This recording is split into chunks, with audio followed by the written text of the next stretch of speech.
Your grandfather at 30 had twice the testosterone you have today. That's not an exaggeration, that's science, and it's happening to every man watching this video right now. In just 3 generations, we've witnessed the most dramatic collapse in male hormones in human history. But here's what nobody's telling you about why this is happening. If you think testosterone is just about muscles and masculinity, you're missing the bigger picture. This hormone controls everything from your energy levels and mental clarity to your ability to handle stress and even your lifespan. When testosterone drops, everything in your life gets harder. And right now, millions of men are walking around as shadows of what they could be, completely unaware that their modern lifestyle is systematically destroying their hormonal foundation. The data is shocking. Studies show that testosterone levels have been plummeting by about 1% every year since the 1980s. That means a 30-year-old man today has the same testosterone as a 40-year-old from his grandfather's generation. We're talking about a biological crisis hiding in plain sight, affecting millions of men who think feeling tired, unfocused, and unmotivated is just part of getting older. But what if I told you it doesn't have to be this way? What if the solution isn't expensive treatments or miracle supplements, but understanding exactly what went wrong and how to fix it starting today? Let's start with the elephant in the room. When researchers first noticed this trend, they thought it was just aging. Older populations meant lower average testosterone. Makes sense, right? Wrong. When they controlled for age, weight, and health status, the decline was still there.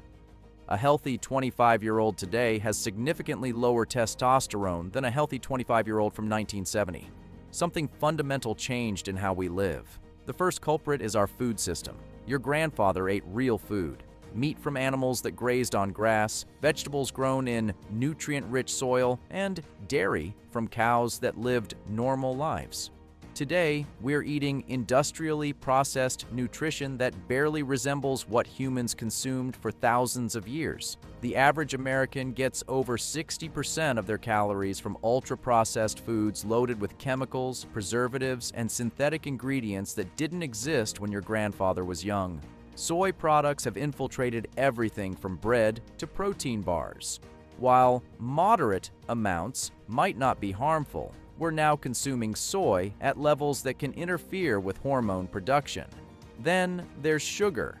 Your grandfather consumed about 4 pounds of sugar per year. Today, the average American consumes over 150 pounds annually. This constant sugar bombardment causes insulin resistance, which directly suppresses testosterone production. But the food problem goes deeper than just what we're eating. It's how we're growing it. Modern farming practices have stripped minerals from our soil. Zinc, magnesium, and vitamin D are crucial for testosterone production, and they're increasingly absent from our food supply. Studies show that an orange today contains 80% less vitamin C than an orange from 50 years ago. The same depletion affects testosterone-supporting nutrients. Now, let's talk about chemicals. Your grandfather lived in a world with a fraction of the synthetic chemicals we encounter daily. We're exposed to over 80,000 different chemicals through our air, water, food, and consumer products. Many of these are endocrine disruptors, meaning they interfere with hormone production and regulation. Plastics are everywhere. Your water bottle, food containers, even receipts contain chemicals like BPA and phthalates that mimic estrogen in your body. When you heat food in plastic containers or drink from plastic bottles left in hot cars, you're getting concentrated doses of these hormone disruptors. Your grandfather drank from glass, stored food in metal or ceramic containers, and wasn't constantly exposed to these synthetic estrogens. Personal care products are another hidden source. Shampoos, soaps, deodorants, and colognes contain parabens, sulfates, and synthetic fragrances that can disrupt hormone production. The skin absorbs these chemicals directly into the bloodstream, bypassing the liver's natural filtration system. Most men use 10 to 15 different products daily without realizing they're creating a chemical cocktail that's working against their hormones. Sleep is where things get really interesting. Your grandfather went to bed when it got dark and woke up with the sun. This natural rhythm optimized hormone production. Testosterone is primarily produced during deep sleep, specifically during the first few hours after falling asleep. Today, we're exposed to artificial light until late at night, disrupting this natural cycle. Blue light from screens tricks your brain into thinking it's daytime, suppressing melatonin production and shifting your circadian rhythm. This doesn't just affect sleep quality, it directly impacts testosterone production. Studies show that men who sleep less than 6 hours per night have testosterone levels equivalent to men 10 to 15 years older. We're artificially aging ourselves through poor sleep habits. The stress epidemic is unprecedented. Today, we live in chronic low-level stress that never fully resolves. Traffic, work emails, social media, news cycles, financial pressure, and social expectations create constant cortisol elevation. Cortisol and testosterone have an inverse relationship. When one goes up, the other goes down. Your grandfather had natural stress relief through physical work, community connections, and simpler lifestyle rhythms. Modern men are trapped in a stress cycle that's systematically destroying their hormonal health. Physical activity patterns have completely changed. Your grandfather's job likely involved physical labor. He walked more, lifted heavy things regularly, and used his body throughout the day. This natural movement pattern optimized hormone production. Resistance training and high-intensity activities are among the most powerful natural testosterone boosters available. Today, most men sit for 10 to 12 hours daily. Sedentary behavior is directly linked to lower testosterone levels. But it's not just about exercise. It's about how we move throughout the day. Your grandfather's lifestyle provided constant low-level physical stimulus that kept his hormones optimized. Modern men get 1 hour of gym time and think that compensates for 15 hours of inactivity. The obesity epidemic plays a massive role. Excess body fat, particularly around the midsection, contains an enzyme called aromatase that converts testosterone into estrogen. The heavier you are, the more testosterone gets converted into female hormones. Your grandfather's generation had obesity rates under 15%. Today, over 70% of American men are overweight or obese. But here's what's really concerning. This isn't just affecting older men anymore. Teenage boys today have lower testosterone than teenage boys from previous generations.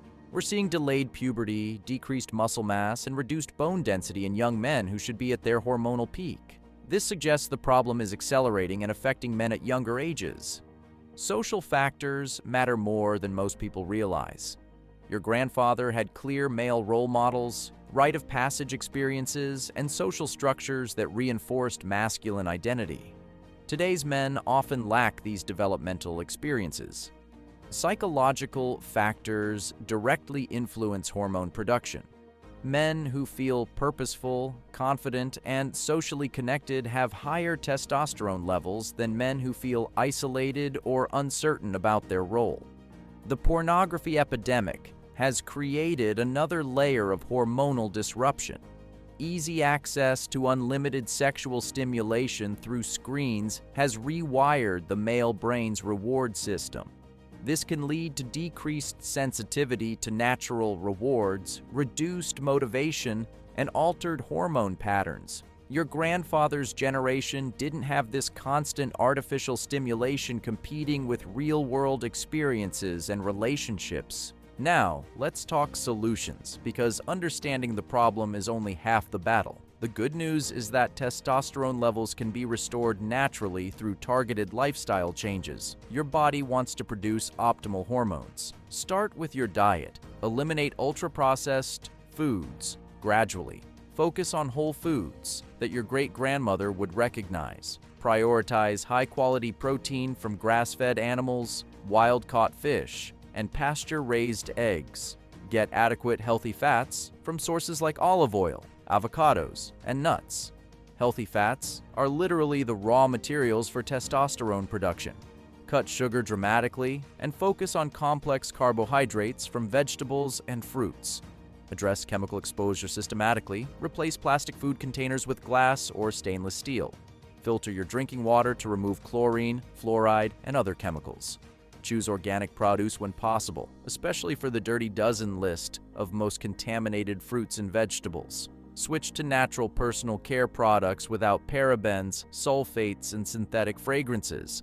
This might seem minor, but reducing your daily chemical load allows your endocrine system to function more naturally. Every small change adds up to significant improvement over time. Optimize your sleep like your hormones depend on it, because they do. Aim for 7 to 9 hours of quality sleep every night. Manage stress proactively. Regular meditation, even just 10 minutes daily, can significantly reduce cortisol levels. Deep breathing exercises and time in nature all help reset your stress response. Build physical activity into your entire day, not just gym sessions. These micro movements add up and help maintain healthy hormone patterns throughout the day.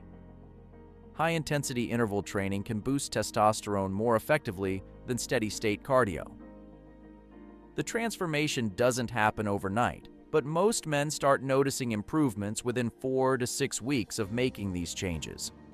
Your hormones, energy, and life satisfaction are waiting for you to make that decision.